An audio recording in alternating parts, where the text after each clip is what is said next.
FIFA puji blueprint Indonesia, Erick Thohir dan Sintayong segera duduk bersama. Bek kasta tertinggi Liga Belanda siap bela timnas Indonesia, potensi ciptakan trio maut di lini belakang. Diam-diam dipantau, persiapan timnas Indonesia U22 bikin Vietnam ketar-ketir.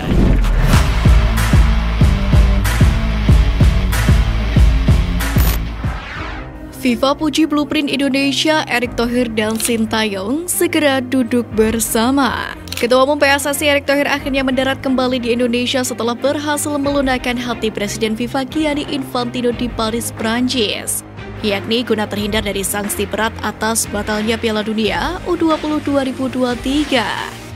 Erick Thohir baru kembali ke tanah air pada Minggu 9 April sore waktu Indonesia Barat.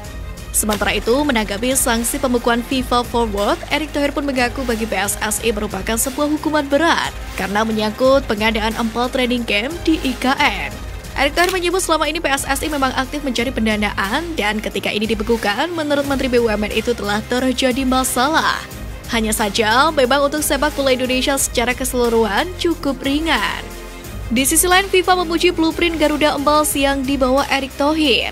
Namun dalam hal ini, PSSI dan sepak bola Indonesia kini harus benar-benar berbenah. Pasalnya FIFA sudah memberikan peringatan terakhir, dan jika terjadi kesalahan lagi tanpa ampun akan ada pembekuan terhadap sepak bola Indonesia. Jadi waktu itu bicara gini, blueprint ini bagus. Saya belum pernah melihat negara-negara Asia Tenggara memiliki blueprint ini. Berarti Anda serius. Termasuk komitmen pemerintah, 22 stadion direnovasi dengan biaya 1,9 triliun rupiah. Dananya banyak loh. Di sisi lain, saya dikasih kesempatan 3 kali dan terakhir. Pertama datang sebagai bukan siapa-siapa saat Indonesia dibekukan FIFA. Kedua sebagai menteri waktu tragedi Kanjuruhan. Dan sekarang sebagai ketua PSSI. Dia bilang ini yang terakhir, saya beri kesempatan, tapi PSSI-nya saya kasih sanksi. Jelas Erick Thohir. Sanksi sudah dijatuhi, ketum PSSI sudah kembali.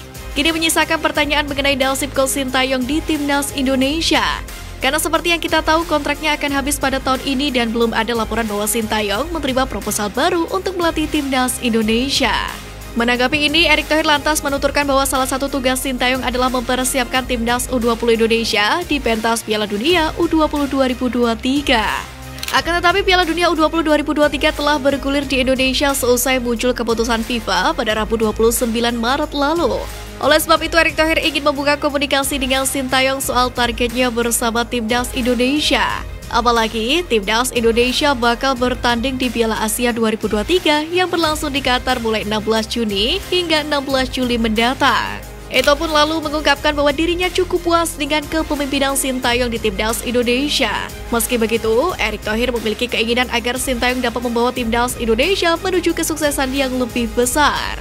Saya rasa Sintayong kinerjanya baik, tetapi saya akan meminta lebih atau nanti kita lihat. Pungkas Erick Thohir. Bek kasta tertinggi Liga Belanda siap bela timnas Indonesia, potensi ciptakan trio maut di lini belakang. Meski saat ini timnas Indonesia diterpa sanksi akibat batalnya perhelatan Piala Dunia, namun pamor timnas Indonesia tidaklah redup. Sederet bintang-bintang muda Eropa siap jalani naturalisasi dan masuk timnas Indonesia. Kali ini giliran bek kasta tertinggi Liga Belanda JIZ yang bermain di Go Ahead Eagles. Menurut JIZ, ia sangat terbuka untuk dinaturalisasi jadi warga negara Indonesia demi bela timnas Indonesia jika PSSI menghendakinya. Namun di sisi lain, ia juga masih ingin berkarir di negara kelahirannya Belanda. Aku terbuka untuk itu, jadi pemain naturalisasi timnas Indonesia. Tapi satu sisi aku ingin berkarir di Belanda, satu sisi aku juga ingin membela timnas asal kakekku Indonesia, itu adalah suatu kehormatan. Jadi tentu aku terbuka untuk itu, jawab JIZ. Lebih lanjut lagi, JIZ sangat membuka diri jika PSSI menghubunginya. Bahkan ia menyatakan kemungkinan dalam waktu dekat ini akan pindah klub dan berkarir di Indonesia. Namun untuk klub Indonesia yang berminat, kontrak pihak Leran Mierlo usai pada 30 Juni 2023 perlu rokok kantong lebih dalam. Pasalnya update terakhir dari laman transfer market J dihargai 10,43 miliar rupiah. Perlu diketahui, selain pada bermain sebagai back, JIZ juga memiliki keahlian untuk mengisi posisi gelandang bertahan. Jika betul-betul dinaturalisasi jadi WNI, maka ia bisa bikin trio mematikan bareng Jordi Amat dan Elkan Bagot mengisi posisi back timnas Indonesia. Diam-diam dipantau, persiapan timnas Indonesia U22 bikin Vietnam ketar-ketir. Garuda Muda terus mempersiapkan diri untuk SEA Games 2023. Indra Syafri yang menjabat sebagai pelatih untuk tim ini mengakui bahwa mereka menyasar hadiah terbaik di ajang SEA Games 2023 yaitu medali emas. Persiapan pun sudah dilaksanakan sejak awal Maret lalu. Itu pun masih akan berlangsung hingga akhir April 2023 ini sebelum SEA Games 2023 cabang sepak bola putra dimulai pada 29 April mendatang. Dalam persiapan ini, timnas Indonesia U22 pun juga akan melangsungkan 2 laga uji coba kontra Lebanon pada tanggal 14 dan 16 April 2023. Sementara itu, media Vietnam The 24/7 pun ikut mengulas persiapan timnas Indonesia U22 menjelang turnamen. Mereka menyadari bahwa target tinggi dari pasukan Indra Syafri.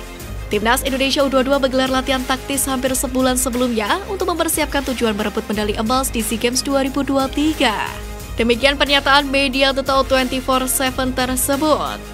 Selain itu, media Vietnam yang lain, Sohado Via menilai apabila timnas Indonesia U22 berduel dengan The Golden Star bakal berjalan mendarik. Ini dikarenakan taktik yang dipakai Dirtek PSSI itu sama dengan pelatih Vietnam Philippe Troisert. Berkaca dengan kemiripan taktik yang dipakai, media Vietnam beranggapan bahwa jika timnas Indonesia U22 bertemu dengan Vietnam maka pertandingan bakal berjalan seru. Adapun kans timnas Indonesia U22 bertemu dengan Vietnam pun cuma bisa di semifinal atau bahkan final. Sebab kedua negara itu berada berbeda grup.